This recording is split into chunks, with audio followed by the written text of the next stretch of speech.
మరి సముద్రము మరి మీద నడవడం కొనసాగింది. మరి ఆ రోజు ఆయనతో పాటు బిడరా కొంతమంది శిష్యులు కూడా ఆ ప్రాంతానికి వెళ్ళడం జరిగింది. అయితే దాని ముందు వచ్చిన మనం చదువుకునేలా బిడరా యేసు అంట 4వ జామున, ఎన్ని జామున అంట? 4వ జామున. చూడండి అక్కడ ముందులో ఉంది పిల్లరా, చదువు మాట 25 వచ్చిన రాత్రి 4వ జాము. రాత్రి అనేది ఎప్పుడు అవుతుంది పిల్లరా? ఉదయం 6 గంటల నుండి సాయంకాలము 6 గంటల వరకు ఇది సూర్యోదయం. సూర్యాస్తమయం అంటే ఎప్పుడు పిల్లరా? ఎప్పుడు? సాయంకాలం 6 నుండి మళ్ళా ఉదయం 6 వరకు సూర్యాస్తమయం. ఇక్కడ గమనించండి, సూర్యోదయం వేరు, సూర్యాస్తమయం వేరు. ఇక్కడ ఉదయము అంటే సూర్యోదయము మరి పిల్లరా 12 గంటల్ని పిల్లరా 4 జాములు. రాత్రి మరి సాయంకాలము 6 గంటల నుంచి ఉదయం 6 గంటల ఈ 12 గంటలు 4 జాములుగా దేవుడు మరి ఇక్కడ వాక్యంలో తెలియపరచబడింది. మరి రాత్రి 4వ జాము నీవు లేచి రేయి మొదటి జాము అంటాడు బైబిల్లో. అంటే ఇప్పుడు తెల్లవారుజామున 3, 2వ జాము చెప్పాలి 6, 3వ జాము 9, 4వ జాము 12. ఇప్పుడు గమనించండి, మరి మనం ఆలోచించిన ఎడల ఇక్కడ 4వ జాము అంటే బహుశా పిల్లరా 12 కావచ్చు. మరి ఉదయం 12 పిల్లరా మనకి ఉదయం 4వ జాము అయితే రాత్రి 12 ఇప్పుడు చెప్పాలి 4వ జామున అని అక్కడ రాయబడి ఉంది. రాత్రి 4వ జామున అంటే పిల్లరా ఏమాత్రం 3, 5 గంటలు కనబడితే వారు దెయ్యం అనుకునేవారా? దెయ్యమని మనం ఎప్పుడు భయపడతాం? రాత్రి 12 దాటితేనే. రాత్రి 10 గంటలకు దెయ్యాలు తిరిగితే మనకు ఆలోచన ఉందా? ఇప్పుడు 12 గంటలకి అంటే రాత్రి 4వ జామున అక్కడ యేసు ప్రభు వారు నీటి మీద నడవడం జరిగింది. సరే, ఇలా నీటి మీద ఆయన నడుస్తున్నప్పుడు చదువు మా మాటకు ఒకసారి. రాత్రి 4వ జామున ఆయన సముద్రం మీద నడుచుచు వారి యొద్దకు వచ్చినట్టు శిష్యుల దగ్గరికి వస్తున్నారట. అప్పుడు దాకా మనం అక్కడికి వెళ్ళబోతున్నాం, ధోనిను సిద్ధపరచండి అని చెప్పినటువంటి యేసు ప్రభు వారే ఇప్పుడు నీటి మీద నడిచి వెళ్ళిపోతున్నారు. మరి మిగతా యేసు ప్రభు వారి శిష్యులు ఉన్నప్పుడు నీటి మీద నడిచి వెళ్ళొచ్చు కదా, మరి అర్థమాను వెళ్ళొచ్చు కదా. ఎందుకు కొన్ని సమయాల్లోనే ఆయన కొన్ని కార్యాలు చేస్తున్నాడు అంటే మనకు కనువిప్పు కలిగించాలి. మన జీవితంలో ఎటువంటి పరిస్థితుల్లో నుండైనా మనము దేవుణ్ణి గనక ఆశ్రయిస్తే, దేవుణ్ణి గనక గణపరిస్తే, దేవుడి మీద గనక ఆధారపడితే, దేవుడి మీద గనక డిపెండ్ అయిపోతే దేవుడు మన పక్షంగా ఉన్నాడు, ఎలాంటి కార్యమైనా ఆయన చెయ్యగలడనే ఆలోచన మనకు రావాలని కొన్ని సమయాలలో కొన్ని భిన్నమైన కార్యాలు ఆయన చేస్తున్నాడు. హల్లెలూయా. అందులో ఒక 2-3 మీకు తెలియపరుస్తాను. కానాను విందులో నీటిని ద్రాక్షరసంగా తయారు చేయడం. నీటిని ద్రాక్షరసంగా తయారు చేయకముందు ఆయన తల్లి ఆయన ఎందుకు వచ్చి ఏం చెప్తుంది? అయ్యా ద్రాక్షరసం అయిపోయింది అన్నాడు. ఇప్పుడు ద్రాక్షరసం అయిపోతుంది ఎవరికి తెలుసు అయిపోతుంది? దేవుడికి తెలుసు. అక్కడ ఆయన తల్లికి ఆయన అమ్మా నాతో నీకేమి పని, నా సమయం ఇంకనూ రాలేదంటాడు. ఇక్కడ గమనించండి, ఇప్పుడు ద్రాక్షరసము అయిపోయింది అని చెప్పినప్పుడు మరి యేసు ప్రభు వారు ఇచ్చే సమాధానము మన లాంగ్వేజ్ లో అంటే మన భాషలో మన ఆలోచన విధానంలో ఎలా ఉంటారంటే అయ్యయ్యో ద్రాక్షరసం అప్పుడే అయిపోయిందా. మన భాషలో చెప్పాలంటే ద్రాక్షరసం అంటే భోజనం. మరి మనము ఎలాగైతే మనము వివాహ కార్యక్రమం పెట్టుకుంటే మరి భోజనాన్ని సిద్ధపరుస్తామో, బంధువులు చుట్టుపక్కల వారిని మన స్నేహితులు శ్రేయభిలాషుల నుంచి ఎలాగైతే చక్కటి ప్రేమ విందును మనం ఏర్పాటు చేస్తామో, మరి యూదులలో వారు కూడా ఒకరు సిద్ధపరిచి ఏంటది? ద్రాక్షరసం, వైన్. ఆ ద్రాక్షరసాన్ని వారు సిద్ధపరచడం జరుగుతుంది. అయితే ఇంకా విందు పూర్తిగా అవలా, ఇంకా విందు కొనసాగుతుంది. అంటే వివాహం ఇంకా పూర్తిగా కొనసాగుతుంది. వివాహం పూర్తిగా అవ్వకముందే మరి బంధువులందరూ ఇంటి నుండి ఉన్నారు. అప్పుడు ఏమైపోయిందంట? ద్రాక్షరసం అయిపోయింది. మరి తల్లి వచ్చి యేసు ప్రభు వారు చెప్తుంది, అయ్యా ద్రాక్షరసం అయిపోయింది అయ్యా అనగానే వెంటనే మన ఆలోచన చొప్పున గమనించిన శ్రద్ధగా వాక్యంలోంచి పరిశుద్ధాత్ముడు మాట్లాడుతున్నాడు. ఎవరు కూడా నిర్లక్ష్యం కలిగి ఉండదు. మన ఆలోచన చొప్పున, మన జ్ఞానం చొప్పున మనం ఏమనుకుంటామంటే, ఇప్పుడు కనుక యేసు ప్రభువు వారికి నేను చెబితే యేసు ప్రభువు వారు తప్పకుండా ద్రాక్ష రసాన్ని తప్పిస్తారు. ద్రాక్ష పండ్లు తెప్పించి ఆ ద్రాక్ష గుర్తుల ద్వారా చక్కటి ద్రాక్ష రసం తయారు చేపిస్తారని ఎవరి జ్ఞానం ఇది? చెప్పాలి, మన జ్ఞానం. ఇక్కడ ద్రాక్ష రసం అంటే ఆశీర్వాదం. అయితే నువ్వు అనుకున్నట్టుగా నీకు ఆశీర్వాదం వద్ద ఏముంది కారణం? ఆశీర్వాదము ఎక్కడి నుంచి రావాలి? దేవుడి దగ్గర నుంచి రావాలి. హల్లెలూయా. ఏది జరిగినా స్తోత్రం చెప్పు, ఎలా ఉన్నా స్తోత్రం చెప్పు. ఏది ఇచ్చినా స్తోత్రం, ఇవ్వకపోయినా స్తోత్రం, ఎవరు తిట్టినా స్తోత్రం, పుట్టినా స్తోత్రం, ఏమన్నా స్తోత్రం. నువ్వు ఎప్పుడైతే దేవుని స్తుతించే వ్యక్తిగా ఉంటావో దేవుడిని స్థితిని మార్చేస్తాడు. హల్లెలూయా, హల్లెలూయా. యేసు ప్రభు గారు చెప్తున్నారు, అయ్యా అమ్మా నాతో నీకు ఏమి పని అని. వెంటనే నాతో నీకేమి పని అనగానే ఆయన తల్లి ఆయన దగ్గరకు వచ్చి ఆయన శిష్యులతో ఆయన మీతో చెప్పినది చేయండి అంటాడు. ఇక్కడ వెంటనే ఆయన రాతి బాణలు అంచుల మట్టుకు నింపమని, ఆ తర్వాత నీటిని ద్రాక్షరసముగా తయారు చేసి మరి బిందులో వడ్డించమంటున్నారు. ఇది మొట్టమొదటిగా ఆయన చేసిన సూచన కార్యంగా కనబడుతుంది. మరి అదే విధంగా 5 రొట్టెలు 2 చేపలు 5,000 మందికి సరిపెట్టడం కావచ్చు. పిల్లరా, చనిపోయిన లాజరు చావక ముందే అతడు రోగి ఉన్నప్పుడే ఆయనకి కబురు రాగానే పిల్లరా ఆయన మరి అప్పుడు వెళ్ళకుండా ఎప్పుడు వెళ్తున్నాడంట? చనిపోయి 4 రోజులు అయిన. ఈ విధంగా చెప్పుకుంటా పోతే కొన్ని సమయాలలో కొన్ని పరిస్థితులు గుండా దేవుడు ఎందుకు వెళ్తున్నాడు, కొన్ని అనుభవాలు ఎందుకు మనకు నేర్పిస్తున్నాడు అంటే, ఆ అనుభవాల గుండా ఎవరు వెళ్ళినప్పుడు మనకు తోడుగా ఉండడం చెప్పడానికి, దేవుడు తోడుగా ఉన్నాడని చెప్పడానికి. హల్లెలూయా. కానాను విందులో నీటిని ద్రాక్షరసంగా మారడం అంటే నీ కొరత. నీ జీవితంలో నీకు ఏ ఆశీర్వాదాలైతే కొరతగా ఉన్నాయో, ఏ దీవెనలైతే నీకు కొరతగా ఉన్నాయో, ఏ అక్కర్లైతే నీకు కొరతగా ఉన్నాయో, మరి నీటిని ద్రాక్షరసముగా చేసిన దేవుడు నీ చేదైన అనుభవాన్ని మధురముగా మార్చలేడా? హల్లెలూయా. నీ యొక్క పడిపోయిన స్థితిని మరలా లేవనెత్తలేడంటే చేసి తీర్చగలడు. హల్లెలూయా. మరి లాజరును చచ్చిన లాజరును 4 రోజులయ్యి సమాధిలో సమాధి చేయబడిన లాజరు దగ్గరికి వెళ్ళి ఏం చేస్తున్నాడు? లాజరు బయటికి రాస్తాడు. ఏమంటే రోగి ఉన్నప్పుడు వెళ్ళి స్వస్థపరచడం కష్టమా? చనిపోయి 4 రోజులు అయిన తర్వాత తిరిగి లేపడం కష్టమా? చనిపోయి 4 రోజులు అయిన తర్వాత తిరిగి లేపడం కష్టం, అవునా కాదు? ఎందుకంటే వన్స్ చనిపోయిన తర్వాత మనిషి యొక్క సహజ గుణం ఏంటంటే, ఒక్కొక్క అవయవానికి ఒక్కొక్క టైం ఉంటుంది. హార్ట్ కో టైం, బ్రెయిన్ కో టైం, కళ్ళకో టైం, పిల్లలన్నింటికో టైం, లోపల ఒక్కొక్క పార్ట్కి ఒక్కొక్క టైం. గమనించండి. ఇప్పుడు ఆ టైం దాటిన తర్వాత పిల్లరా ఈ అవయవాలు ఏమైపోతాయి? మొత్తం కూడా చచ్చుబడిపోతాయి. ఇంక ఒకటి కూడా పనిచేయలేదు, మొత్తం అది కూడా. కానీ గమనించండి, ఇక్కడ చనిపోయి 4 రోజులు అయిందంట. పైగా సమాధి కూడా చేసేసారు.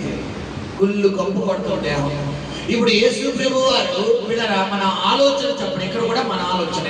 అక్కడ కానాను విందులో నీతిని ద్రాక్షరసంగా చెప్పింది మన ఆలోచన చెప్పనే. ఇక్కడ కూడా మన ఆలోచన చెప్పని మనం ఆలోచించామనుకోండి. ఇప్పుడు యేసు ప్రభువు వారు రోగి అయినప్పుడు, లాజరు రోగి అయినప్పుడు యేసు ప్రభువు వారు కౌరంగినట్టుగా యోహాను సువార్త 11-12 మనం చూస్తున్నాం. సరే, మనం అక్కడ గమనించిన ఎడల ఆయన రోగి ఉన్నప్పుడు కబురు వస్తుంది. ఆయన ఆ మాట వినగానే తాను ఉన్న చోటనే 2 రోజులు ఉండిపోయాడట. ఎవరైనా కబురు రాగానే బయలుదేరతారా, ఉండి చోటు ఉండిపోతారా? చెప్పాలి.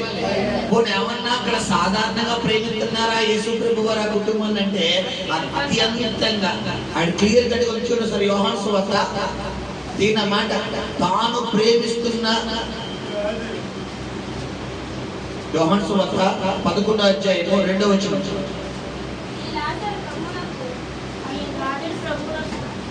చదువమ్మా. ఈ లాజరు ప్రభువునకు అత్తరు పూసి తల వెంట్రుకలతో ఆయన పాదములు తుడిచిన మరియకు సహోదరుడు. అతని అక్క చెల్లెండ్రు, ప్రభువా ఇదిగో నీవు ప్రేమించువాడు రోగి అయి ఉన్నాడని. యేసుని ప్రేమించువాడా, యేసు ప్రేమించువాడా? అక్కడ శ్రద్ధగా మాట వినండి, చెప్తున్నా. ప్రభువా ఇదిగో నీవు ప్రేమించువాడు. ఏమండి, నిన్ను ప్రేమించువాడు అని రాయాలా, లేదంటే రాయబడిందా నీవు ప్రేమించువాడు అని రాయబడిందా? అంటే ఎవరిని ప్రేమిస్తున్నట్లు లెక్క? యేసు ప్రభు వారు ఎవరిని ప్రేమిస్తున్నారు? లాజరు. ఏమండి, యేసు ప్రభు వారు లాజరుని ప్రేమిస్తే లాజరుకు మరణం రావాలా, రాకుండా పోవాలా? చెప్పాలి. లాజరుకి సమస్య రావాలా, రాకుండా పోవాలా? ఈ రోజు దేవుడు నిన్ను ప్రేమిస్తున్నాడు. నువ్వు దేవుడిని ప్రేమిస్తున్నావా? చెప్పాలి సమాధానం. నువ్వు దేవుడిని ప్రేమిస్తున్నావా, నిన్ను దేవుడు ప్రేమిస్తున్నాడా? ఏది కరెక్ట్? నిన్ను దేవుడు ప్రేమిస్తున్నాడు కాబట్టి నువ్వు దేవుడిని ప్రేమించగలుగుతున్నావు. హల్లెలూయా. ఎందుకంటే బైబిల్లో ఉంది, నేను ఆకర్షించింది ఎవరు నాకు రాడు. ఈరోజు పునరుద్ధరణ ఆదివారం, మరి చాలా మంది రావాలి, కొంతమంది వచ్చారు. కారణం దేవుడు ఏర్పడలేదు అంతే. కొన్ని సమయాల్లో ఏర్పరచబడిన వారి సైతాన్ని ఏం చేస్తారు కూడా తప్పించేస్తాడు. ఇప్పుడు నువ్వు పిలవబడే రూపంలో ఉంటావా, ఏర్పడే రూపంలో ఉంటావా? హల్లెలూయా. గమనించండి, ఇక్కడ లాజరును యేసు ప్రేమిస్తున్నాడంట. అందుకని మరి ఆయన సహోదరుడైనటువంటి లాజరు సహోదరుడైనటువంటి మరియా యేసు ప్రభువును కౌరు పంపిస్తేవని, ప్రభువా నీవు ప్రేమించువాడు రోగి అయి ఉన్నాడని ఆయన యొద్దకు వర్తమానము పంపిరి. యేసు అది విని ఈ వ్యాధి మరణము కొరకు వచ్చినది కాదు గాని దేవుని కుమారుడు దాని వలన మహిమపరచబడినట్లు దేవుని మహిమ కొరకు వచ్చినను. యేసు మార్తను ఆమె సహోదరుని లాజరును ప్రేమించెను. అతడు రోగి అయి ఉన్నాడని యేసు విన్నప్పుడు తానున్న చోటనే ఇంకా 2 దినములు నిలిచెను. ఏమండి, వెంటనే బయలుదేరిపోవాలా?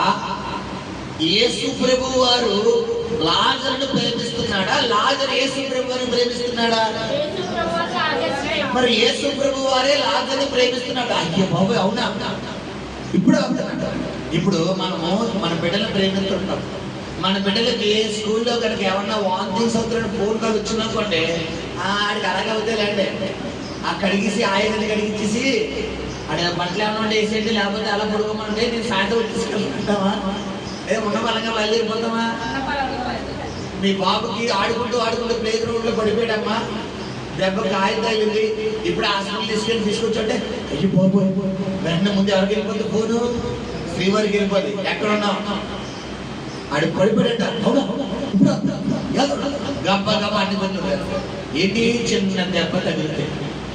ఇక్కడ గమనించండి, ఒక మనుషులుగా మనము ఇతరులను ప్రేమిస్తే ఎంత ప్రాధాన్యత. మరి సాక్షాత్తు దేవుడే మరి లాజరును ప్రేమిస్తున్నాడు. మరి ఇంకెంత ప్రాధాన్యత ఇచ్చేవాడు?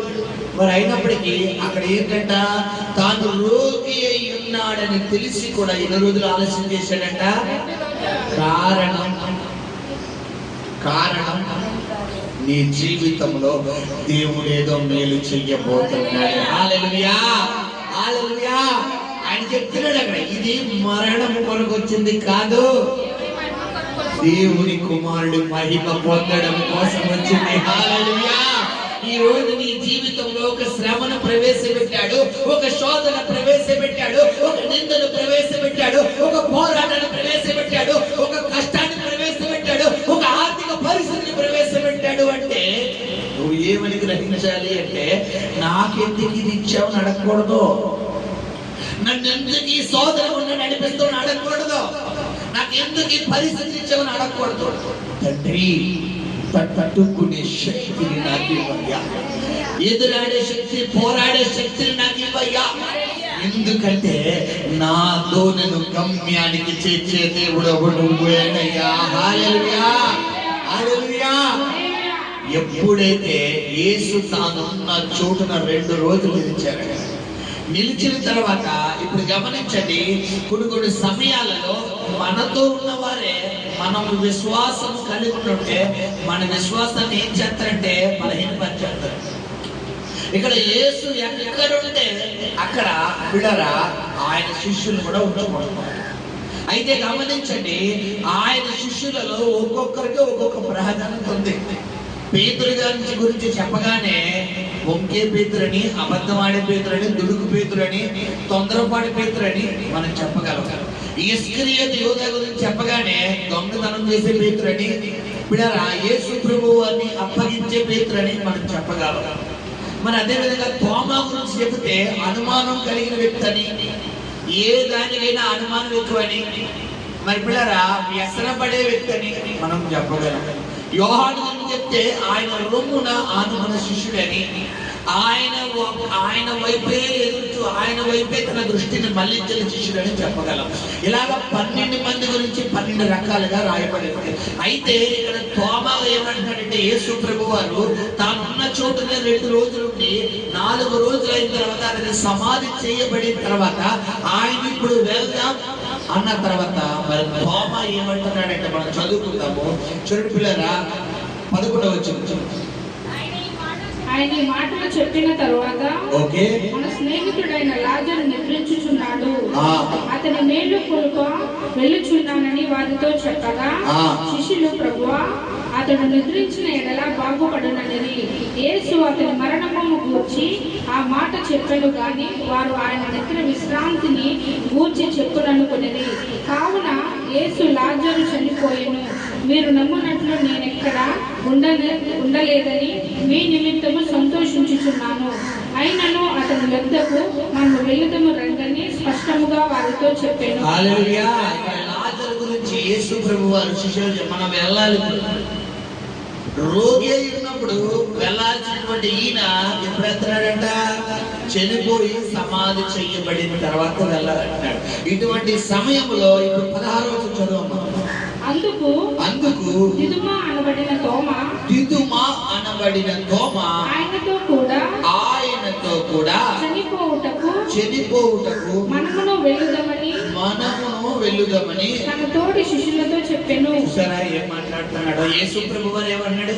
మన సహోదరుడు, మన స్నేహితుడైనటువంటి లాజరు చనిపోలేదు, నిద్రించాడు, అతన్ని మేలుకొల్ప వెళదాం రండి అని ఆయన అంటుంటే, ఆయనతో ఉంటూ, ఆయనతో తింటూ, ఆయనతో పడుకుంటూ, ఆయన ద్వారా మేలులు ఆశీర్వాదాలు పొందుకున్నటువంటి తోమా మాత్రం అనుమానంగా మాట్లాడుతున్నాడు.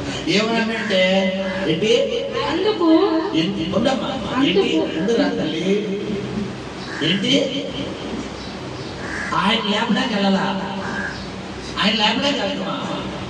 హల్లెలూయా. ఈయన చంపేస్తారు. అక్కడ ఈయనతో పాటు ఎవరు కూడా చంపేస్తారు? మనల్ని కూడా చంపడానికి వెళ్తాను అని ఎవరు సూచిస్తున్నారు? అక్కడ అదే ఉంది. చదవండి, సమాసరిగా చదవండి. అందుకు దిదుమా అనబడిన తోమా ఆయనతో కూడా. ఇక్కడ ఎవరు ఆయన? యేసు ప్రభు వారు. యేసు ప్రభు వారు మృతతుల్యమైపోయినటువంటి దేహమును, కుళ్ళు కంపు కొడుకున్నటువంటి దేహమును, చలనము లేనటువంటి దేహమును, చనిపోయినటువంటి సమాధి చేయబడినటువంటి దేహమును తిరిగి లేపడానికి వెళ్తున్నాడా? ఇంక చచ్చిపోవడానికి వెళ్తున్నాడా? మరి పక్కన శిష్యులు కూడా ఏమని చెప్పాలి? నడు ప్రభువా, వెళ్దాం. నువ్వు కదా తండ్రి నీకు తోడుగా ఉన్నాడు. నువ్వు ఏది అడిగితే తండ్రి అది చేస్తాడు. నువ్వు మామూలుడు కాదు ప్రభువా. నువ్వు చెబితే కలుగులుగా అంటే ఏదైనా కలిగింది. నువ్వు చెబితే ఏదైనా జరుగుతుంది ప్రభువా అని విశ్వాసం ఉండాలా పిల్లరా? ఏ విశ్వాసం ఉండాలి వీరిలో? అటువంటి విశ్వాసం ఉండాలి. కానీ ఏముంది వీరిలో? విశ్వాసం లేదు, అల్ప విశ్వాసం. ఎంత ఘోరమైన అల్ప విశ్వాసం అంటే, ఆయన తంతారు మనల్ని కూడా తంతారంటలేదు, ఆయన తిడతారు మనల్ని కూడా తిడతారంటలేదు. డైరెక్ట్ గా దేనికేసే కంట్రోల్ చావుకే. చదువు మా మాటలు కచ్చాడు. దిదుమా అనబడిన తోమా ఆయనతో కూడా చనిపోవుటకు మనమును వెళ్ళుదమని తన తోటి శిష్యులతో చెప్పెను. హల్లెలూయా. వాక్యం శ్రద్ధగా ఆలకించాలి, నిర్లక్ష్యంగా ఉండకూడదు. హల్లెలూయా. ఇక్కడ గమనించండి, ఎప్పుడైతే ఈ దిదుమ అనబడినటువంటి తోమ ఆయనతోనే ఉన్నాడు, ఆయనతోనే ఉంటున్నటువంటి ఈ తోమ పిల్లరా ఎవరిని గమనించలేకపోతున్నాడు? దేవుళ్ళు ఉన్న విశ్వాసాన్ని గమనించలేకపోతున్నాడు. నిజమే, కొన్ని సమయాల్లో మన పరిస్థితి అంతే, మన అనుభవం అంతే. ప్రార్థన చేస్తాం, వాక్యం చదువుతాం, చర్చకు వస్తాం, ఉపవాసాలు ఉంటాం, ఎన్నెన్నో చేస్తాం. కానీ కొన్ని కెరటాలు, కొన్ని శ్రమలు అనే కెరటాలు, కొన్ని సోదరులు అనే కెరటాలు, కొన్ని అలలనే కెరటాలు మనల్ని కొడుతున్నప్పుడు మనం ఏమైపోతాం బిడ్డరా? భయపడిపోతాం. మన దోణి అనే జీవితం ఎక్కడ సముద్రంలో మునిగిపోతుందా, ఎక్కడ మునిగిపోతుందని భయం. గమనించు సహోదరి సహోదరుడా, నీ జీవితంలో కొన్ని అనుభవాలు దేవుడు ప్రవేశపెడుతున్నాడు అంటే దాని ద్వారా దేవుడు నీకు ఏదో మేలు చెయ్యబోతున్నాడు, దాని ద్వారా దేవుడు నీ జీవితంలో ఏదో అద్భుతం చేయబోతున్నాడు, దాని ద్వారా దేవుడు నిన్ను ఎత్తైన స్థానానికి తీసుకువెళ్ళబోతున్నాడని దేవుడిని కనపరచాలి. హల్లెలూయా, హల్లెలూయా.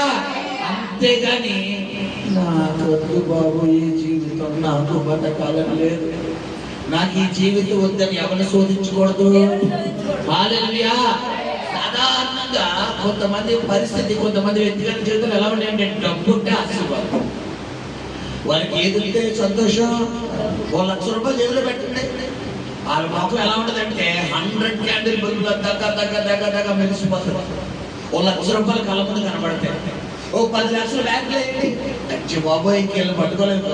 ఇక రాత్రి అంతా కూడా 10 లక్షలు అకౌంట్లో, 10 లక్షలు ఇక కోటి దగ్గర చెప్పకలు దగ్గర కోమలకి వెళ్ళిపోతారు. గమనించండి మీ సహోదరి సహోదరుడా, నువ్వు కనిపించే ఆశీర్వాదాలు క్షయమైనవి, కానీ అక్షయమైనటువంటి కార్యము దేవుడు నీతో తోడుగా ఉండడం. హల్లెలూయా. క్షయమైన ఇంతలో ఉండి అంతలో మాయమైపోయి ఆశీర్వాదం కోసమే నువ్వు అంత సంతోషిస్తే, అంత విశ్వాసం కలుగుంటే, అంత స్ట్రాంగ్ గా ఉంటే, మరి అక్షయమైనటువంటి మరి బిళ్ళరా క్షయము కాని ఎట్టి విధముగా చనిపోలేని ఎట్టి మృతము కానటువంటి నిత్య జీవానికి, నిత్య రాజ్యానికి తీసుకువెళ్ళేటటువంటి దేవుడిని బట్టి మనం ఇంకెంత ఆనందించాలి. హల్లెలూయా, హల్లెలూయా. చాలా మంది ఆలోచన విధానం ఎప్పుడు డబ్బు ఉండాలండి, డబ్బే ఈరోజు, డబ్బే కాదు, కానీ డబ్బు కన్నా మించుకోవడం ఏంటని విశ్వాసం. నువ్వు దేవుడి మీద విశ్వాసం కలిగి ఉండాలి. నీ పరిస్థితులు ఎప్పుడు డబ్బు కాదు, ఎప్పుడు లోకం కాదు, ఎప్పుడు బంధువులు కాదు, ఎప్పుడు స్నేహితులు కాదు, ఎప్పుడు ప్రేమించేవారు కాదు. కొన్ని సమయాలలో వాటన్నిటికన్నా మించినది దేవుని శక్తి. హల్లెలూయా, హల్లెలూయా. ఇక్కడ గమనించండి, యేసుతో ఉన్నటువంటి శిష్యులైనటువంటి ఈ తోమా గారు ఆయన చెడిదే కాక ఎవరు చెడిపెడుతున్నారంట. శిష్యులు కూడా ఏమన్నాడు? శిష్యులతో ఆయనతో కూడా వెళ్ళుదామని శిష్యులు ఎవరిలో ఆ నెగిటివ్ ఫీలింగ్ లేదు. ఇక్కడ వాక్యం వింతపడుతున్నప్పుడు దేవుడిని ఆశ్రదించబోతున్నాడు, దేవుడిని దీవించబోతున్నాడు అని చెప్పి దేవుడి సేవకులు చెప్పినప్పుడు మనం ఏం చెప్పాలి? ఆమె చెప్పాలి. ఆమెను చెప్పకుండా పక్కన ఎవరు మొత్తపప్పోలు ఉంటారు పిల్లరా, మొత్తపప్పోల దగ్గరికి వెళ్ళి పిల్లరా ఆమె చెప్పండి. ఇలా బుర్ర ఎక్కడ తిరుగుతుంది? అలా ప్లే గ్రౌండ్ తిరుగుతుంది, ప్లే గ్రౌండ్ అలా గాలి తిరిగితే ఇక్కడ ఏ వాక్యం చెప్పావో పనిచేయదుగా. ఇక్కడ వాక్యం ఏం చెప్తున్నాడు, దేవుడు ఏం మాట్లాడుతూ ఇది తెలియదు. అదే కనుక ఇదిగో నీ అకౌంట్లో 1 కోటి రూపాయలు పట్టే చూస్తాను. ఇది భూలోకంలో దేవుడిని నిత్య జీవంలోకి దేవుడిని ఎంపిక చేశాడంటే అది ఎప్పుడో పొందుతుంది కదా మాస్టర్ గారు. ముందు ఈ రోజు అర్జెంట్గా చీటీ కట్టాలి, డబ్బులు ఉంటాయి మాకు చూడండి, అర్జెంట్గా నాకు డబ్బులు కావాలి. సహోదరి సహోదరుడా, నీ ఆలోచన విధానం మార్చుకో, నీ తలంపులు మార్చుకో. ఇక్కడ వాక్యం ద్వారా దేవుడు ఏం చెప్తున్నాడంటే ఈ లాజరు గురించి, లాజరుని చనిపోయిన లాజరును తిరిగి లేపాలి అని యేసు ప్రభు వారు చెప్తుంటే మరి శిష్యులు సపోర్ట్ చేయాలా, వెనక లాగాలా? చెప్పాలి. దేవుడు నీ జీవితంలో అద్భుతం చేద్దాం కదా అని ఆయన ముందుకు వెళ్తుంటే నువ్వు సపోర్ట్ చేయాలా వెనకలాగాలా చెప్పాలి. మరి సపోర్ట్ చేయాల్సి నువ్వు ఏం చేస్తున్నావు? దేవుడు నీ జీవితంలో గొప్ప కార్యం చేయాలని డిసైడ్ అయిపోయాడు, గొప్ప అద్భుతం చేయాలని డిసైడ్ అయిపోయాడు. మరి నమ్మితేనే నువ్వు పొందుకుంటావా లేదా? ఇక్కడ గమనించండి, ఎప్పుడైతే ఈ విధంగా ఆయన చెప్తున్నాడో ఇప్పుడు తర్వాత చదువుకుందాం, మనం చదువు మాట. యేసు వచ్చి అది వరకే అతడు 4 దినములు సమాధిలో ఉంటాడని తెలుసుకొని ఆయనకు తెలుసు ఇది దేవుని నామ మహిమ కొరకే వచ్చింది కానీ మరణం కొరకు వచ్చింది కాదన్నాడు. ఏమంటే మరణం కొరకు వచ్చింది కాదన్నప్పుడు సమాధి చేస్తారు. మరి మీకు ఆశ్చర్యంగా ఉందా లేదా? ఇప్పుడు అతడు రోగి అయి ఉన్నప్పుడు, అతడు కొన ఊపిరితో ఉంటే అప్పుడు చావు బతుకులు కొన్ని మంచి సమయాల్లో మరి పిల్లరా చూడండి, రీసెంట్ గా ఒక ప్రేయర్ కాల్ వచ్చింది నాకు. ఆ ప్రేయర్ కాల్ ఏంటంటే ఒక వ్యక్తి చాలా కొన ఊపిరితో ఉన్నారు. చెప్పాను గత దినాల్లో మీకు, గత శుక్రవారం చెప్పాను వైజాగ్ అనమాట. ఏంటంటే హాస్పిటల్ వైజాగ్ లో సంథింగ్ అది పేరు హాస్పిటల్, చాలా పెద్ద హాస్పిటల్, కేజీహెచ్ అది వైజాగ్ ఎంతమ్మా? కేజీహెచ్ అనమాట. ఆ హాస్పిటల్ అనమాట. ఆ పేషెంట్ కోమలోకి వెళ్ళిపోయారు. కోమలోకి వెళ్ళిపోతే ఫోన్ చేశారు, ప్రార్థన చేశారు. అయితే ఫోన్ ఐసీయూలోకి ఏం చేయలేదు, అలౌట్ చేయలేదు, వదలలేదు. ఒకటే అన్న, అమ్మా ఏదో విధంగా ఈ ప్రేరు ఆ వ్యక్తి చెవిలో పడేటట్టు చూడు. ఆ వ్యక్తి స్పృహలో లేదు పాస్టర్ గారు మీ ప్రేరు ఆరంభించడానికి అంటే అవసరం లేదు. ఆ వ్యక్తి బతికున్నాడు చదవ, ఆత్మలోకంలో నేను పలుకుతాను, దేవుడు కార్యం చేస్తాడు. నేను వాయిస్ రికార్డు పంపిస్తాను వాట్సాప్ ద్వారా. ఆ వాయిస్ రికార్డు ఆయన చెవిలో వినిపించి తప్పకుండా 24 గంటలు తిరిగే లోపల దేవుడు అద్భుతం చేస్తాడు. అలాగే 5 నిమిషాల ప్రేయర్ గట్టిగా బంధించి ఆ వ్యక్తిని కట్టి బంధించిన సైతాను యేసు నామములో నీకు ఆజ్ఞాపిస్తున్నాను, ఇప్పుడు ఆ వ్యక్తిని విడిచిపెట్టి వెళ్ళిపోని ఆజ్ఞాపించి బంధింపు ప్రార్థన చేసి ఆ బిడ్డకి మళ్ళా ఫోన్ కాల్ చేసి, అమ్మా ఈ ఫోన్ ఈ రికార్డు ఆ బెడ్ మీద ఉన్న వ్యక్తికి, ఐసీలో ఉన్న వ్యక్తికి వినిపించమ్మా, ఏదో ఒక విధంగా ఇది ప్రేరు వినిపించు, తప్పకుండా దేవుడు అద్భుతం చేస్తాడు అన్నాడు. కరెక్ట్ గా పంపించిన బిడ్డరా ఎంత దేవుని కృపండి. 24 గంటలు కాదు, 12 గంటలు తిరిగే లోపలనే సాక్షి వచ్చేసింది. హల్లెలూయా, హల్లెలూయా. 48 గంటలు తిరిగే లోపు ఆపరేషన్ కూడా అయిపోయింది. హల్లెలూయా. వారం 10 రోజులు తిరిగే లోపు డిశ్చార్జ్ అయ్యి ఇంటికి వచ్చేసాడు. హల్లెలూయా. నెల రోజులు తిరిగే లోపల దేవుడు మరలా ఎంత గొప్ప కార్యం అంటే వాకింగ్ కూడా వెళ్ళడానికి దేవుడు కృప చూపించాడు. హల్లెలూయా. ఎవరికి సాధ్యం? దేవుడికి సమస్తము సాధ్యం. వైద్యులు అన్నారంట, అన్కాన్షియస్ స్థితిలో ఉన్నారు పిల్లరా, కోమలో ఉన్నారు, కోమలో చదివితేనే తప్ప ఏ ట్రీట్మెంట్ చేయలేము. కోమలో ట్రీట్మెంట్ చేయగలం పిల్లరా, మన వల్ల కాదు. కోమలో ఉండకూడదు. కోమలోకి వెళ్ళిపోయాడు, ఏ ట్రీట్మెంట్ చేయడం అవ్వదు, అతను కోమ నుంచి రావాలి అని ఎన్నో ప్రయత్నాలు చేసినా అవ్వలేదు. మీరు గమనించండి పిల్లరా, అక్కడ మరణము ఇంకా కొద్దిగా కొనుపురు ఉంది కాబట్టి దేవుడు కార్యం చేశాడు. మీరు కనీసం కొనుపురు ఉందా చెప్పాలి, కొనుపురు ఉందా? లేదు. కానీ చనిపోయిందో లేదు, పైగా 4 రోజులు అంటే కొన్ని సమయాలలో కొన్ని సందర్భాల్లో దేవుడు మనకి కొన్ని అనుభవాలు ప్రవేశపెడతాడు. సహోదరి సహోదరుడా, ఇక్కడ 4 రోజులు సమాధిలో అతని కార్యక్రమం, అతను చనిపోయి 4 రోజులు అయినాయి. 4 రోజులైన తర్వాత యేసు ప్రభువు వారు అక్కడికి వెళ్ళడము, మరి లాజరు గురించి మరియ మార్తలతో మాట్లాడడం జరిగిన తర్వాత మరియ విశ్వాసము మార్త విశ్వాసం ఎంత గొప్పగా ఉందో మనం చదువుకుందాం. చదువునా?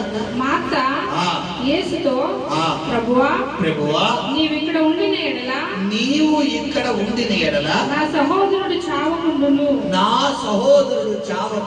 ఇప్పుడైనను నీవు దేవుని ఏమడిగినను దేవుడు నీకును అనుగ్రహించునని ఎరుగుదను. హల్లెలూయా. ఏమంటే లాజరైనటువంటి సహోదరి మరియా ఏమంటుంది పిల్లరా? మార్త ఏమంటుంది?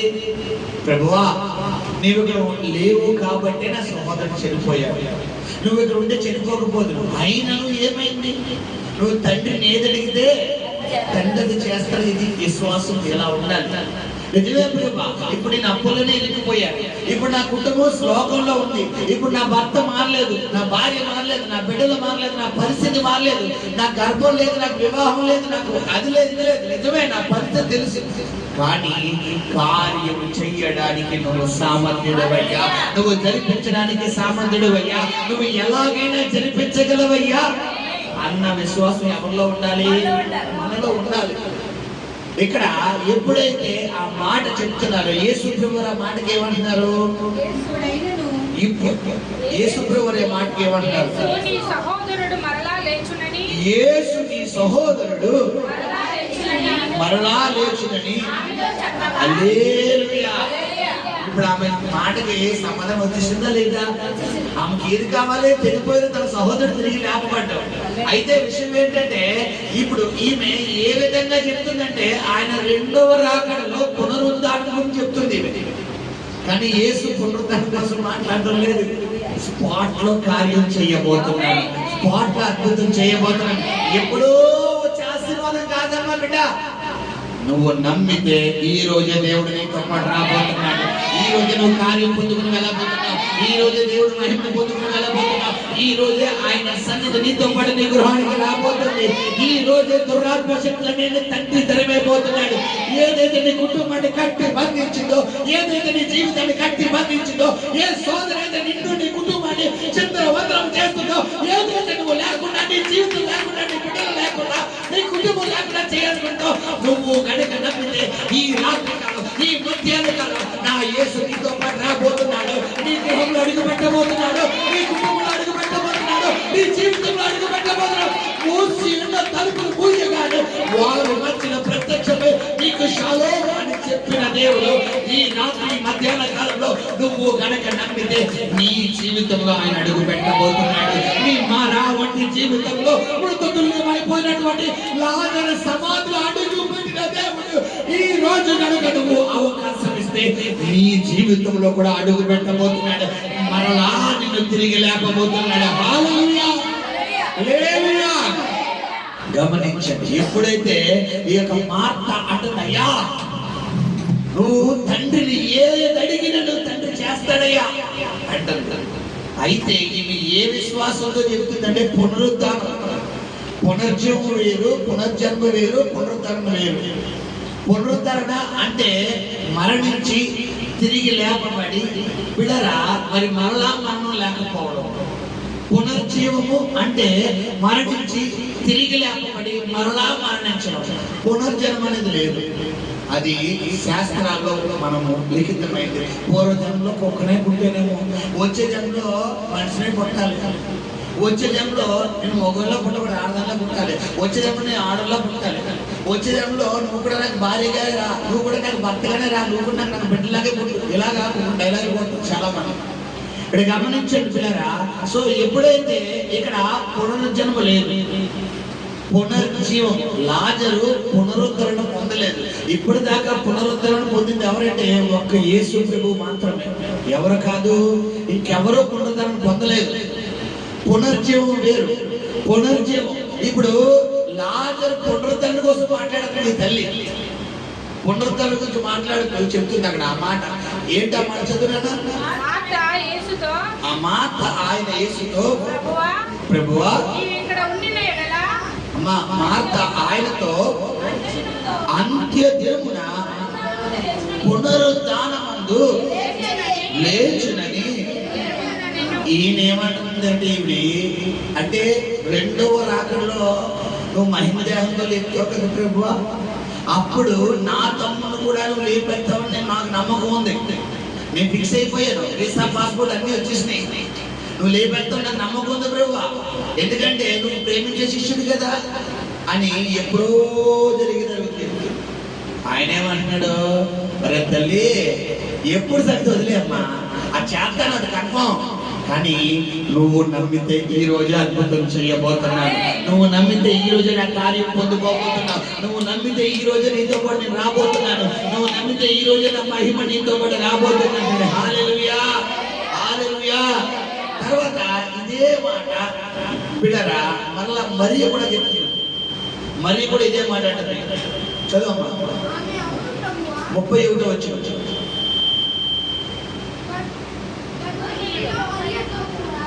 చదువుకుంటారా? యేసు ఇంకను ఆ గ్రామంలోనికి రాక మాత ఆయనను కలుసుకొనిన చోటనే ఉండెను. గనుక ఇంటిలో మరియతో కూడా ఉండి ఆమెను ఓదార్చుచున్న యూదులు మరియ త్వరగా లేచి వెళ్ళుట చూచి ఏడ్చుటకు అక్కడికి వెళ్ళుచున్నదనుకుని ఆమె వెంట వెళ్ళి అంతటి మరియా యేసు ఉన్న చోటికి వచ్చి ఆయనను చూచి ఆయన పాదముల మీద పడి, ప్రభువా నీవెక్కడ ఉండిన ఎడల నా సహోదరుడు చావకుండెను. హల్లెలూయా. ఇదే మాట ఎవరు కూడా పలికారు?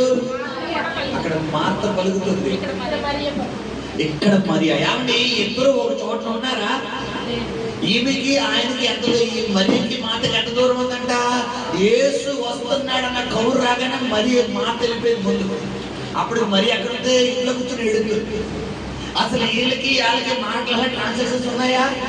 వాళ్ళు పలికిన మాటలు ఏమన్నా విన్నారు అనుకుంటే, ఇప్పుడు ఫర్ సపోజ్ నేను ఏదైనా చెబితే నేను చెప్పిన మాట ఇప్పుడు ఫర్ సపోజ్ బియ్యంలో ఉంది, నా భార్య బియ్యంలో ఉంది, నేను ఏదన్నా పలికితే బిడ్డరా అదే మాటలు పడి తన కూడా అవునండి అవునండి అనొచ్చు.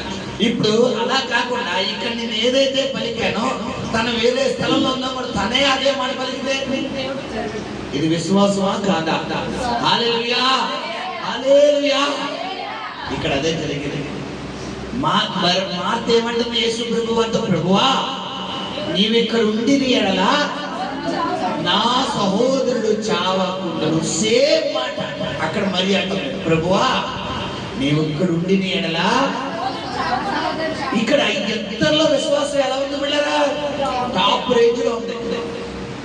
టాప్ రేంజ్ అంటే యేసు ప్రభు వారు ఉంటే గనక నా జీవితంలోకి శ్రమ రాదు. యేసు కనుకుంటే నాకు ఈ అద్భుతం జరగకుండా ఉండదు. యేసు కనుకుంటే ఈ స్వస్థత రాకుండా ఉండదు. నా యేసయ్య చెయ్యగలడు, నా యేసయ్య జరిపిస్తాడు, నా యేసయ్య చేసి తీరుతాడు. దుమ్ము లెగిసిపోయే విశ్వాసం బాగానే ఉంది ఇక్కడ దాకా. కొంతమంది మాటలకు మామూలుగా నాకు దేవుడు అండి, నాకు యేసయ్యుడా ఆయన చూసుకుంటే సూపర్, నాకు మనుషులు నమ్మకం లేదు, నాకు దేవుడు నాకు దేవుడు చూసుకుంటే బాగుంది. చూసిన వాళ్ళు విన్నోళ్ళు అనుకుంటారు, ఇప్పుడు రాకి బాబు ఏం విశ్వాసం రా బాబు, ఏం నమ్మకం రా బాబు. మామూలు విశ్వాసం కాదు, మామూలు నమ్మకం కాదు, చాలా గొప్ప నమ్మకం అనుకుంటారు. ఇక్కడ దాకా బాగానే ఉంది. మరియ గారిది, మార్తమ్మ గారిది. ఇప్పుడు యేసు ప్రభువు రంగ ప్రవేశం చేస్తున్నారు. రంగ ప్రవేశం చేసినప్పుడు ఆయన ఏం చెప్తున్నాడు చూడండి. 38వ వచనం 39 చదివామన్నాడు. యేసు రాయి తీసి వెయ్యుడని చెప్పగా చెడిపోయిన వాని సహోదరి అయిన మార్త, ప్రభువా అతడు చెడిపోయి 4 దినములైనది కనుక ఇప్పటికి వాసన కొట్టునని. ఏమండి అక్కడేమంది అక్కొచ్చి పెద్ద ఇక్కడ ఏమంటుంది, నువ్వు తండ్రిని ఏమడిగినా ఇచ్చేస్తాడే అంటుంది. ఇంకో చిన్నకొచ్చి ఏమంటుంది, నువ్వు ఇక్కడ ఉంటే నా సహోదరుడు చావకముందునయ్యా అంటాడు. ఇద్దరు మాటలకు ఎలా ఉన్నాయి? మామూలు కాదు. యేసు ప్రభువు అనే కనిపెడుతున్నాయి విశ్వాసం. కొన్ని సమయాల్లో మన మాటలు దేవుని సింహాసనాన్ని కనిపెడతాయి. సరే అవునా సరే అని చెప్పి దేవుడు అనుభవం గుండా నడిపెడతాడు. దేని గుండా? అనుభవం గుండా. యెహెజ్కేలు ప్రవక్త యెహెజ్కేలు 37 అధ్యాయంలో దేవుడు దేని గుండా నడిపించాడు? అనుభవం గుండా. ఎండిపోయిన ఎముకల లోయలోకి యెహోవా ఆత్మను తీసుకుని వెళ్ళిపోయి అటు ఇటు నడిపించినట్ట. ఎండిపోయిన అనుభవం, కరువు, దారిద్ర్యం, ఇరుకులు, నిందలు, పోరాటాలు, లేని మానసికమైన ఒత్తిడిలు నడిపిస్తాడు. విషయం ఏంటంటే నడిపించేటప్పుడు నీ చెయ్యి పట్టుకునే ఉంటాడు ఆయన. హల్లెలూయా. నిన్ను చెయ్యి విడిచిపెడితే ఒక క్షణం కూడా ఉండలేదు. గమనించు. గమనించండి, మనం రోడ్డు మీద వెళ్ళిపోయేటప్పుడు ఎక్కడైనా చిన్న కుక్కేమో కనబడితేనే మనకు గుడి సరిపోదు. మనుషులు కక్కలు కుక్క చచ్చిపోయిన ఎముకలు ఏమన్నా అయిపోయినాయి అనుకోండి అంట. అక్కడ ఏసుకెళ్ళి ఏ అనుభవం కూడా నడిపెట్టాడు. ఎముకలలో అంటే ఎంత డ్రై సిచ్యువేషన్ చూడండి. కొన్ని సమయాల్లో దేవుడు మనల్ని అటువంటి అనుభవాలు నడిపిస్తాడు. ఏమవ్వాలి? నా చెయ్యి పట్టుకుంది యేసయ్య, నాకెందుకు భయం? ఆయన కదా తోడుగా ఉన్నాడు. నడిపించేది ఆయన, విడిపించేది ఆయన, రక్షించేది ఆయన. పిలిచిన దేవుడు నమ్మదగిన వాడు. ఆయన మాట ఇచ్చేటప్పుడు నరుడు కాదు అని ఎవరు నమ్మాలి? దేవుని నమ్మాలి. హల్లెలూయా. అంతేగాని మనం ఏమకూడదు, సమస్యలు పోకూడదు. ఇక్కడ యేసు ఏమో చనిపోయిన లాజరును బ్రతికించడం కోసం రాయి తొలగించండి. లాజరును తిరిగి లేకపోతున్నాను, ఇప్పుడే అద్భుతం జరగబోతుందంటే మధ్యలోకి వచ్చేస్తుంది.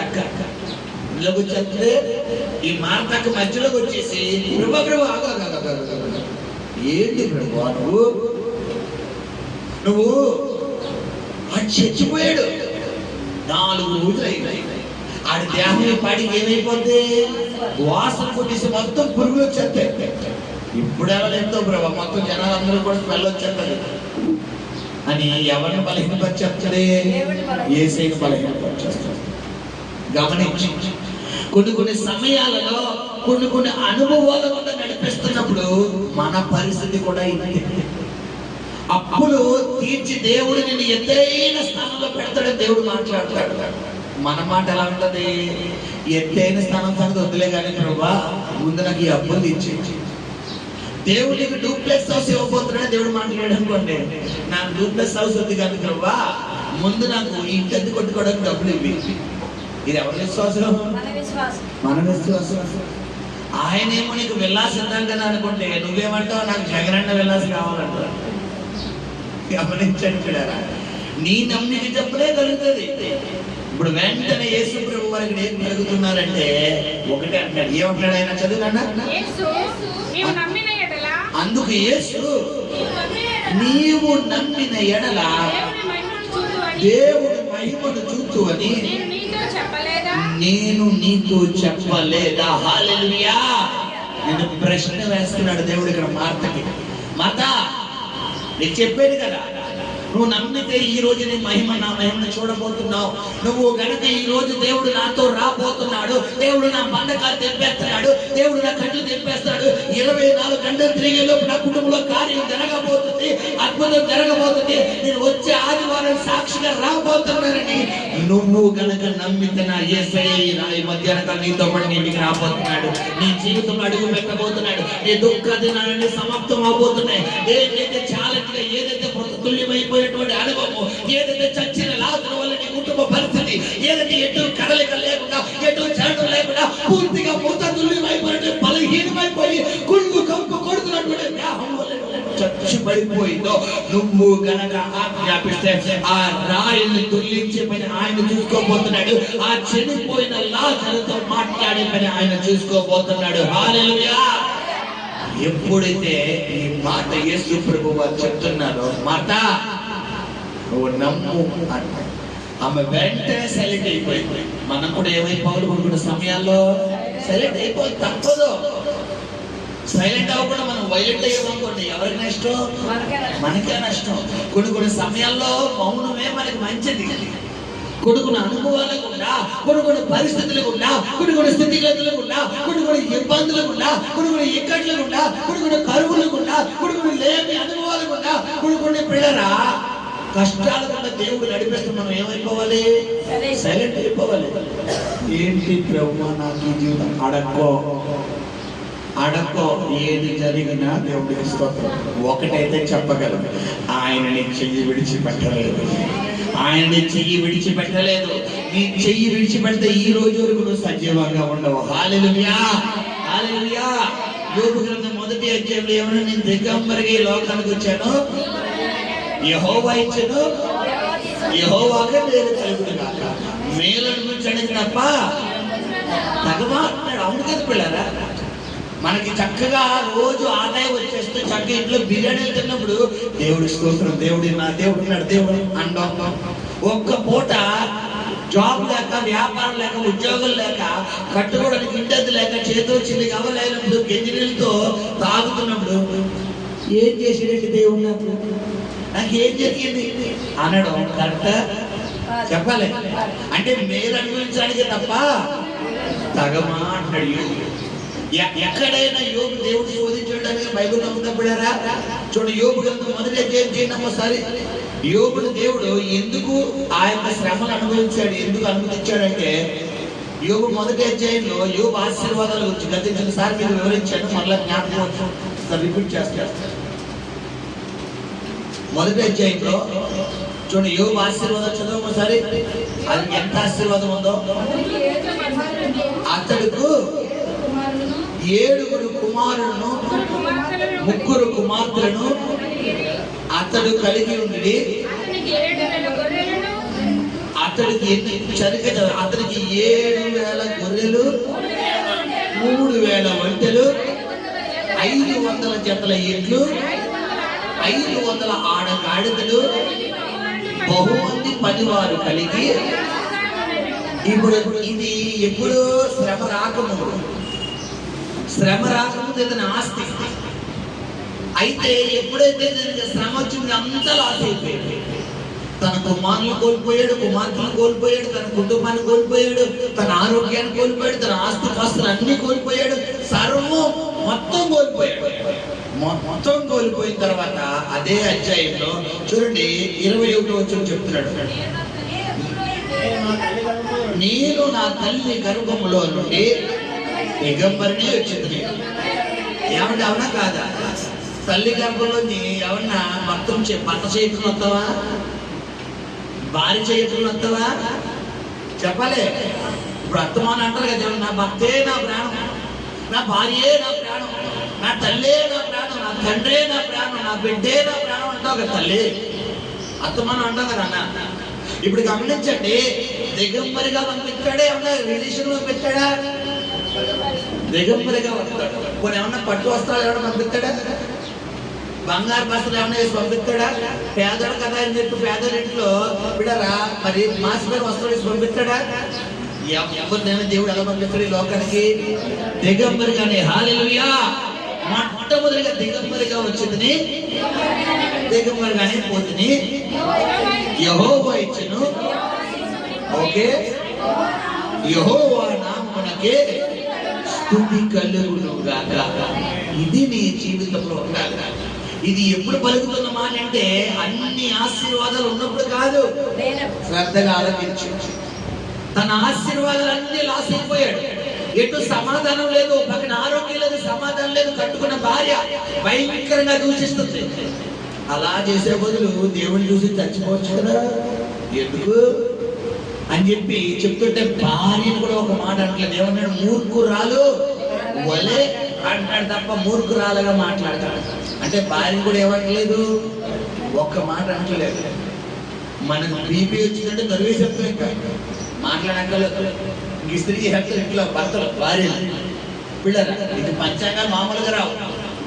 ఇప్పుడు గమనించండి, ఒక్క మాట కూడా దూషించడం లేదు. కొంతమందికి డబ్బు లేదంటే పిచ్చెక్కేస్తారు. చేతులు ఏం చూడాలి? ఈ జేబు ఎప్పుడు కూడా ఎలా ఉండాలి? పర్స్ ఎప్పుడు ఎలా ఉండాలి? ఎంత దొంత ఉండాలి. ఎంత లావుగా పర్స్ కనబడింది అనుకో, ఇప్పుడు గుండె ఎలా ఉంటది? డైలీ ఏమాత్రం పర్స్ బక్సిక్కిపోయింది అనుకోండి, ఎండిపోయిన నక్కల పర్స్ తయారైంది అనుకోండి, ఇప్పుడు గుండె ఏమైపోద్ది?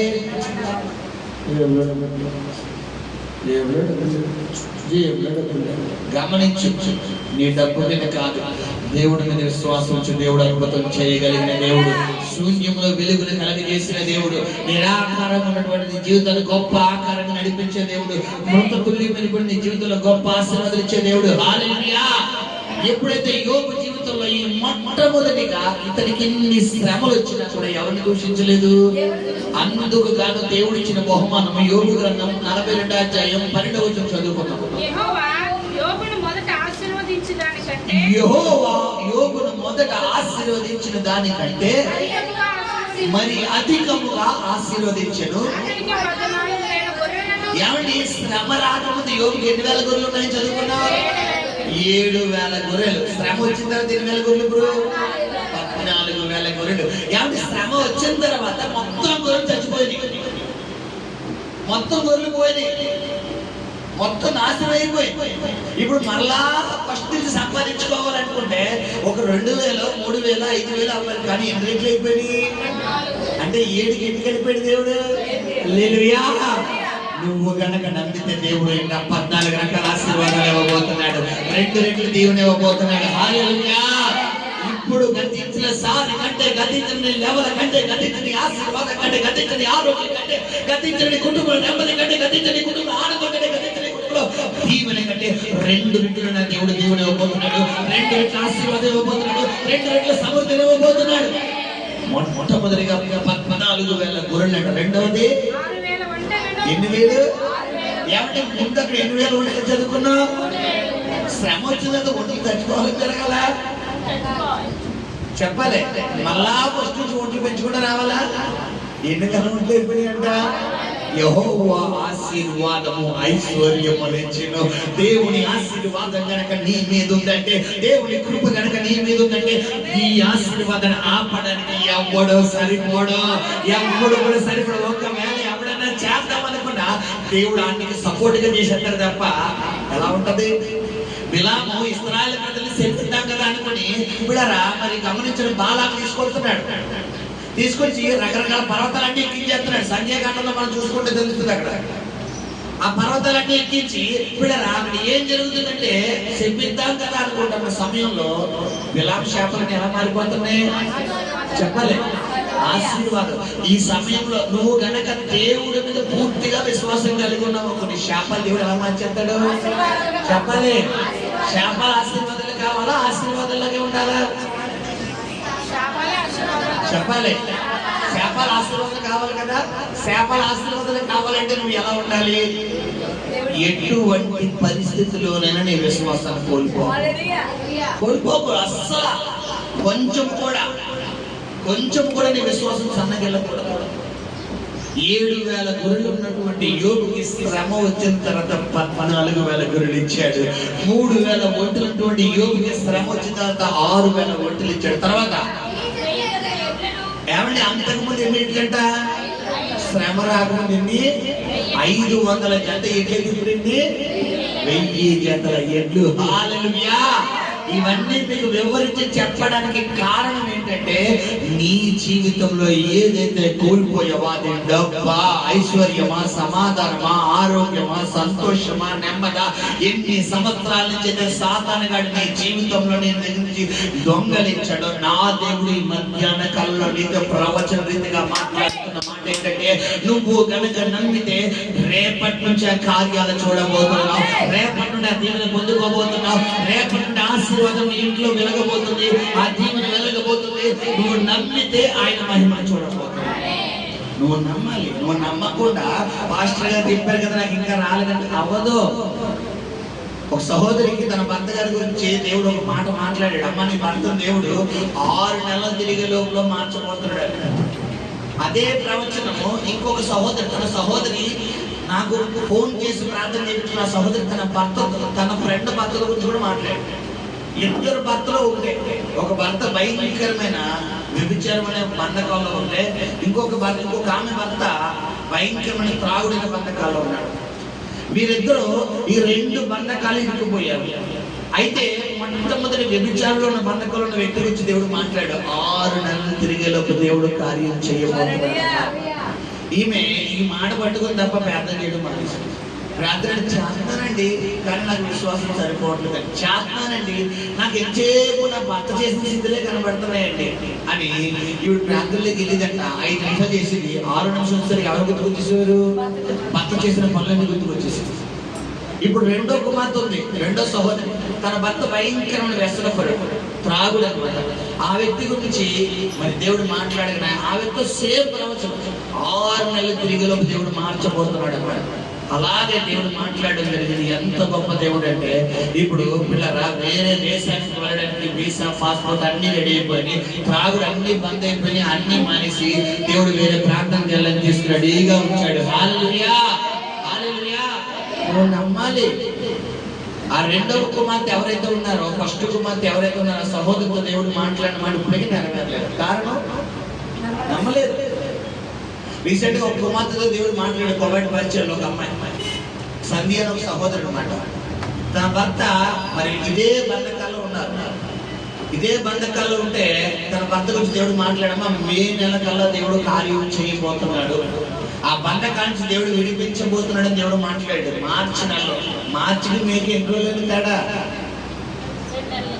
నెల. మార్చి నెల ఫస్ట్ వీక్ సెకండ్ వీక్ లోనే అమ్మాయి ఫోన్ చేసింది, పరిచయం ఎవరు అమ్మాయి చెప్పడం ద్వారా మన నెంబర్. సరే ఆ బిడ్డ ఫోన్ చేశారు, ప్రార్థన అమ్మ మే నెల కల్లా దేవుడు కార్యం చేయబోతున్నాడంటే, ఏమంటే ఎన్నో సంవత్సరాలు త్రాగుడు కలబడి నెల మనక్కడ అసలు జరిగే పని అది నీకు అసాధ్యమేమో, ఎవరికి అసాధ్యం కాదు. హల్లెలూయా. రేపు 27వ తారీఖు ఆయన కూడా కోవిడ్ వెళ్ళబోతున్నాడు. కోవిడ్ లో తాగడానికి ఉంటుందా?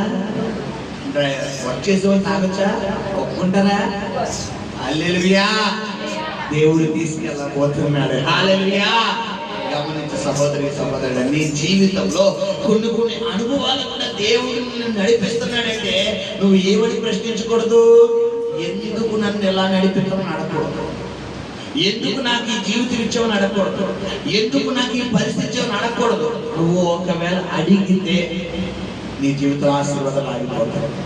ఏది జరిగినా నీకు స్తోత్రం నడిపించుకో. నా డ్రైవర్ నువ్వే. హల్లెలూయా. హల్లెలూయా. నీ ధోనికి డ్రైవర్ ఎవరు చెప్పాలి? నీ జీవితంలో ధోనికి డ్రైవర్ ఎవరు? నువ్వు ఉంటావా? ఆయన చెప్పేస్తావా స్టీరింగ్? నువ్వు స్టీరింగ్ నడుపుతున్నావు అనుకో, నీ కెనడా చూడని ఎలా ఉంటది? సముద్రంలో పిల్లరా ఆ బోట్ మీద షిప్ మీద నడిపే వాళ్ళకి ఆ కెనడాలు వస్తుంటే ఏమన్నా భయంగా ఉంటుందా? చెప్పాలి.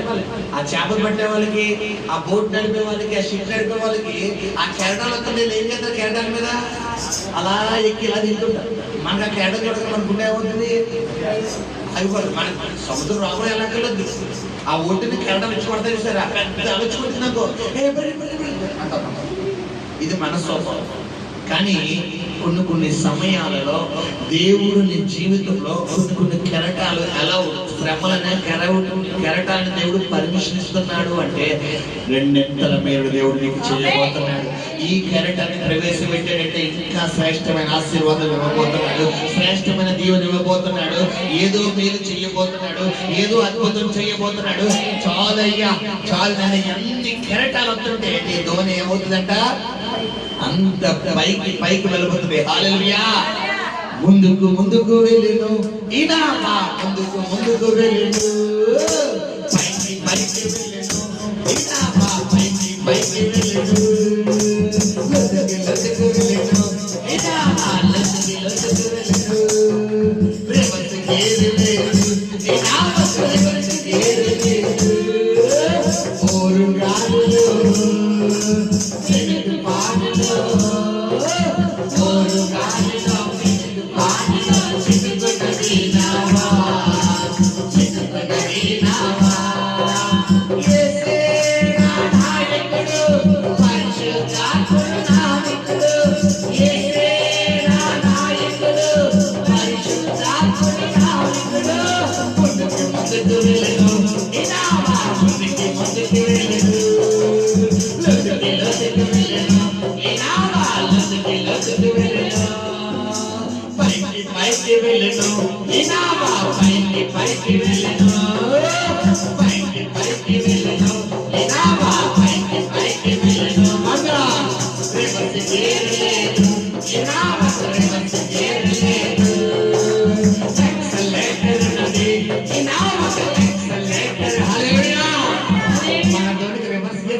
వెనక్కి తిరుగుతావా?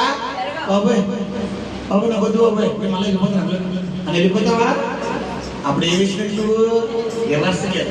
నీ ధోనికి రివర్స్ గేర్ ఉండాలి, యాక్సిలేటర్ ఉండాలా? యాక్సిలేటర్ అంటే ఇలా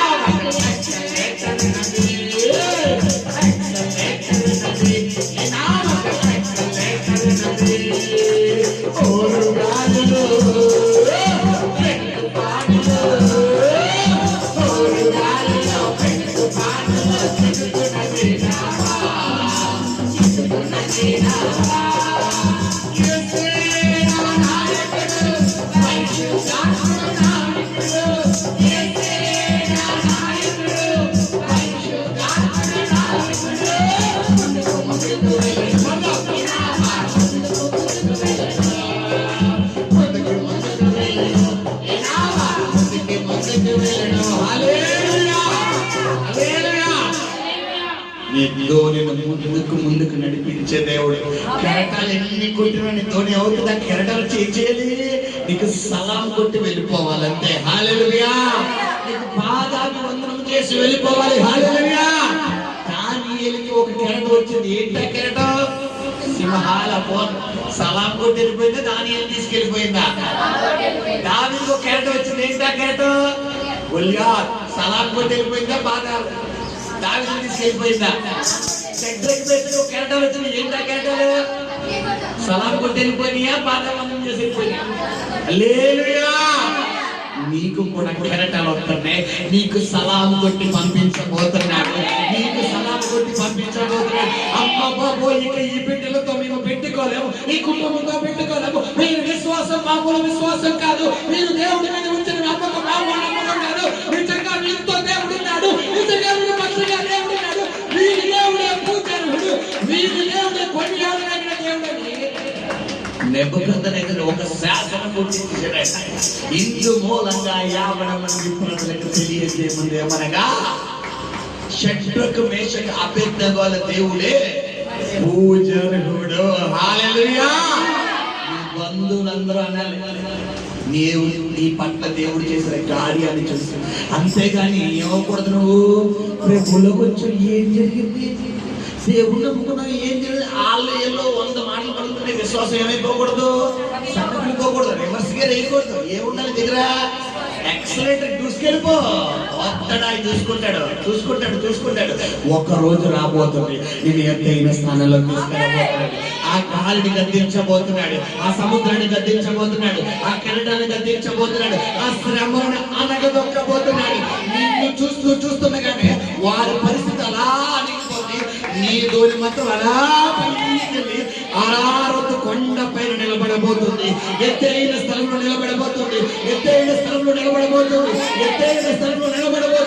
కళ్ళు మూసుకున్న పరిశుద్ధులు ఆడే స్తోత్రం నాయన.